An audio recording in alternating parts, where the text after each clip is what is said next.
Conclave is a movie that has been out in theaters and has been getting a lot of Oscar buzz on many, many levels. And it's a movie that I'd heard about, but just one between all these other movies that have been kind of released and, my busy schedule and also just the subject matter. It was a movie that, even though I'd heard a lot of good stuff about, it wasn't necessarily on my top, to go watch list. And oh boy, was I sort of wrong. And I'm glad that I finally took the opportunity to go see it while it was still in theaters. So if you're unfamiliar, Conclave is a movie starring Ralph Fiennes, Stanley Tucci, John Lithgow, and a cast of other characters as well.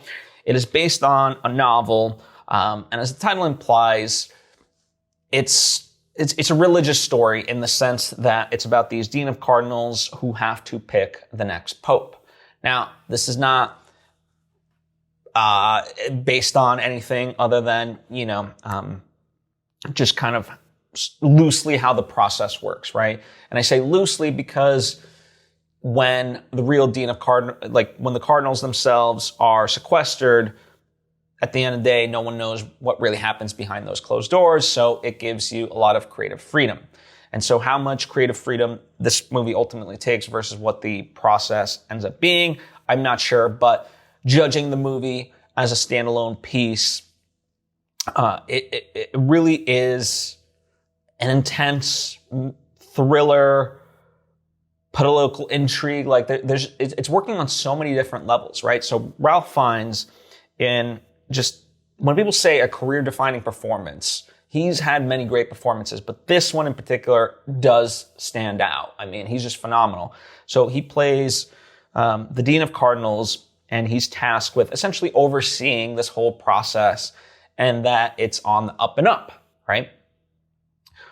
And, part of what the church in the movie they grapple with is that at the end of the day, the church has ideals, but even these holy men at the end of the day are human. And so, they have past sins or they sin currently and stuff like that. And does that preclude them or, how does that hinder them? And just even this idea of like ego and ambition to want to be the Pope, like what does that say about you? This ideal that for any leader, right? Like you would want the person leading you who wouldn't want to be the leader, right? That sort of like altruistic notion of how we should elect people into positions of power. It's a fascinating look at all of this. And what's also great about Ralph Fiennes' character is that he himself has a lot of doubt, right? So even though he's the Dean of Cardinals and things like that, he ultimately, like it's told very early on, wanted to resign, and after this whole process wants to resign. Like he does not want to be part of the church because he has so much doubt of himself as well as the church ultimately. And what I respect most about this movie is that it is one essentially about a person that tries to get beyond their dogma to, what are the good qualities? And those are the types of people in all of life that I respect, are people that regardless of whatever their faith is, they manage to surpass their dogma. And, whether or not Ralph Fiennes does, that sort of exploration of what does that mean? How do you do it? That to me is fascinating. And again, in a layer of so much intrigue. Yeah, like it's truly working on so many different levels. As I said, Ralph Fiennes himself is firing on all cylinders, but then so are all the other people.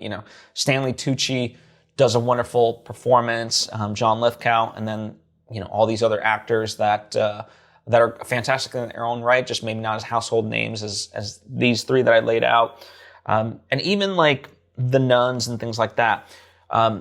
These actresses, right, just by the sheer nature of the whole process, right, they're kind of there, but not meant to speak out or stuff like that. And so the moments that you do hear from some of these nuns, it has such an impact. So, I can't say enough good things about it. Again, how truthful is it and things like that. I can't speak to that. And I'm also not someone that's very religious, but I would ultimately say, without spoiling the movie, that it is actually a very pro-religion movie. It's, while some people may have smeared it and things like that, I'd be curious to know if they've even actually seen it and stuff like that. But yeah, for my money's worth, I think it is very pro, God and religion and all those different things.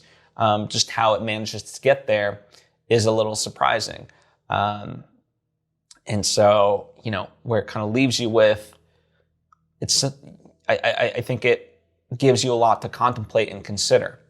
So, for all those things, if you've been like me and been on the fence about going to see this movie, I recommend that you do. I think it's truly phenomenal. And the people that in my own life that I've managed to tip the scales and said hey, go see this, they have gone and seen it, and they have been equally moved for other reasons, right? I think that's part of also, it becomes a self-examination where we all have some sort of relationship with religion, right?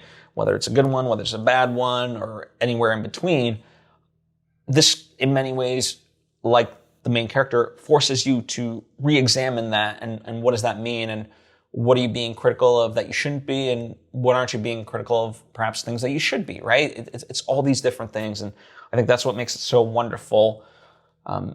So do yourself a favor, I think, especially if you love the sort of Oscar race of it all.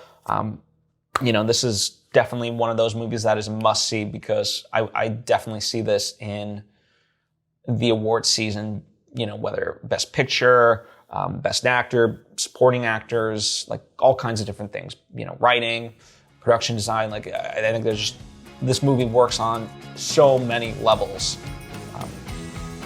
and they all coalesce together in a beautiful uniformity. So if and when you do see this, please let me know what you think of it.